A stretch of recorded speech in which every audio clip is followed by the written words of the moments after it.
All right, so we're here with from Amherst pitcher Talia Bloxham, coach Will Laredo, and catcher Jess Butler.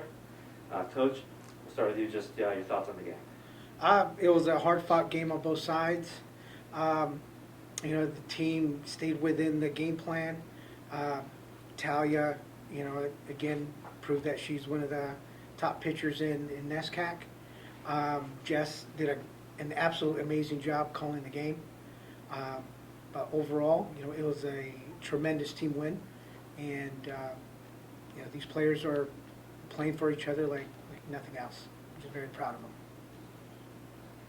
For both the players, you played Husson yesterday and came out on the losing end. So knowing that when you won your first game today and knowing that you were going to face them again, did you change anything about your game plan today? I personally didn't on the pitching side, just because I know they hadn't seen me that much, so it wasn't really an advantage for them. So I wanted to just ride the high from the first game and just keep doing what I was doing. Yeah, I think as a team we just decided to stick to what we do and what we know and who we are, and just keep pushing forward, ride that momentum from the first game. We kind of busted it open with our offense, and we were just going to keep going into the second game. Coach, can you talk about the decision you made to have Talia start the second game as well as the first? Yeah, it was a decision regarding Husson not being familiar with her style of pitching.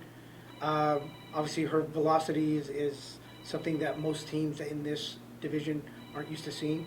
So I just felt that it was an advantage for us. Mm-hmm. Tyler, can you talk about how you felt in the circle today? Because you got, career high strikeouts, just looked really, strong today over the course of 2 games, not just one. So can you talk about how you were feeling? Yeah, I came into the day just trying to enjoy softball, not putting any pressure on myself, just enjoy being around the people I'm around. Just because at this point I'm a senior and might as well just give everything because you never know when it's going to end. So I went into the day just being like, this is what I love to do. Why not go out and love doing it? Mm-hmm. And trust the people around me. They've proven themselves more than enough times for me to believe it and just trust myself. Were you keeping track at all about how many strikeouts you had or how many innings of the no-hitter you'd thrown, or were you just taking it one kind of batter at a time? I didn't keep track of strikeouts, no. But the no-hitter, I was kind of not really paying attention to. I don't look at the scoreboard that often. But I was kind of like, oh, that's kind of cool. I don't think they've hit me very well. But yeah, I don't really keep track of that. I don't even sometimes keep track of the count. Don't tell them. I think they're going to find out. For both of you, too, what was it like watching her throw today? And for you, catching for her? Yeah, it was absolutely incredible. Talia and I have gotten to work together the last 3 years, and just building that relationship together of that battery.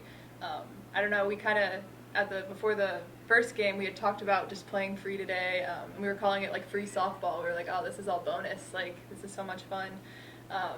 And so I just knew kind of the first inning of that first game when we went out there, I was like, Talia's going to be special today, this is looking good. So it was just really, really great to get to do that with her today. Again, I showed up in February, and I really didn't have very much background on Talia other than when we went out to Florida. Mm-hmm. And honestly, the only time that she has struggled was at the beginning of the season when she was actually working on certain aspects of her pitching game. Mm-hmm. Once we came back and we started conference, she's been lights out. Mm-hmm. Her and Danny feed off each other, which is a coach's dream, where you got 2 top pitchers feeding off each other, mm-hmm. trying to one-up each other, like that. And for a coach, that's the most gratifying thing you can do. It's just special to be able to in the dugout and just kind of sit back and watch her just do her thing. Mm-hmm.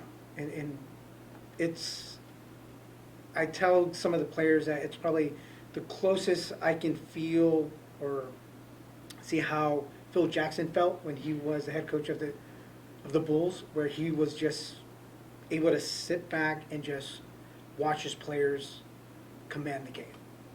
You know. That's awesome. Was there any part of the game, I mean, obviously Talia's pitching was, a highlight, but was there anything else that you were really happy with your team's game today? You know what? We preach seeing a lot of pitches and staying within our strike zone. It's okay to take that borderline strike. And I think taking those borderline strikes really took a toll on the pitcher. From the first game that we played her, she worked really fast. But then all of a sudden you started seeing her slowing down in between pitches. And, seeing how we weren't chasing some of those borderline pitches, and we're okay with it as a team. That's our offense. Was that something that you two noticed as well, a difference in, facing her yesterday and then today, that there was a difference in her pitching? Yeah, I think it was more of like our approach, kind of like what he was saying. We were talking about just like staying within our zone. Like we'd seen her already, we knew what we could do with her, and just kind of like making the at-bats our at-bats and taking control in the box. But more about us, I think. And again, you two combined for the one run in today's game. So can you walk me through your single, and then you walk me through the hit that got her home? Yeah, I think I was just going in the box. I struggled a bit today, so I just wanted to like make solid contact, make sure I was getting after good pitches. I knew she was throwing a lot of strikes early in the count, so I wanted to just go after what looked good and as early in that bat as possible. So I think it ended up being an 0-2 count, and I was just like, she's going to come back with something hard, and I just want to get my hands on it. So I think just, piecing that into the outfield felt really good, but yeah. Yeah, she had thrown me a lot of rise balls, and I was getting excited. I wanted to, do the whole hard swing, a little bit of up. That was not working. So Coach Will talked to us at one point, just get on top of it, just let it ride, see what they can do with it. And so that was my approach when I was slapping. That's why I decided to slap, because I'm better at keeping my hands on top. And just wanted to put the ball in play, make them make a play. For anybody who wants to answer this one, they get 2 runners on in the 7th. It looks like they might be able to get a tying run or a go-ahead run. How do you stay cool and calm and collected in that situation? Yeah, no, I think for me, after that runner got on second, I kind of looked at Talia and we just kind of smiled to each other. We were like, this isn't going to happen. Like, we're going to stop them right here. And I think it was just like, we've kind of been in that spot before. We were in that spot a couple times last week in the NESCAC tournament. And I think there's just so much trust within this team that we were all like, doesn't matter. Like, 2 runners on, so what? Like, we're good enough. We're going to stop them here. So I think it's just like knowing that we have that trust within each other in that moment. We were like, we're going to be okay. Definitely trust the experience, trust that you've done this for so many years. Definitely not only just trusting your experience, all the practice and all the individual work that you've done yourself, but also trusting the others behind you. I'm pretty sure with her, whatever pitch that she puts down, she trusts 100%. There's that commitment, 100% commitment that she believes whatever she puts down to pitch, that's the right call. You strike out the final batter. What is going through your two's head when you realize you've got the win and you're moving on to tomorrow? We both just started jumping up and down. She was the first person I was going to find and I was going to hug. Because we did it together, and I think, like she said, we knew we weren't going to let it happen, and we did it. We worked it out. We threw the right pitches at the right time. So, yeah, just holy crap. It worked. We did it. Yeah. Just echoing that, like, pure joy. I think there was a moment where I was just like, I had to go from like that being in the zone to like, oh my gosh, we did it. Like, it's over, And then, of course, Talia was going to be the first person that I wanted to find. But, yeah, it was great.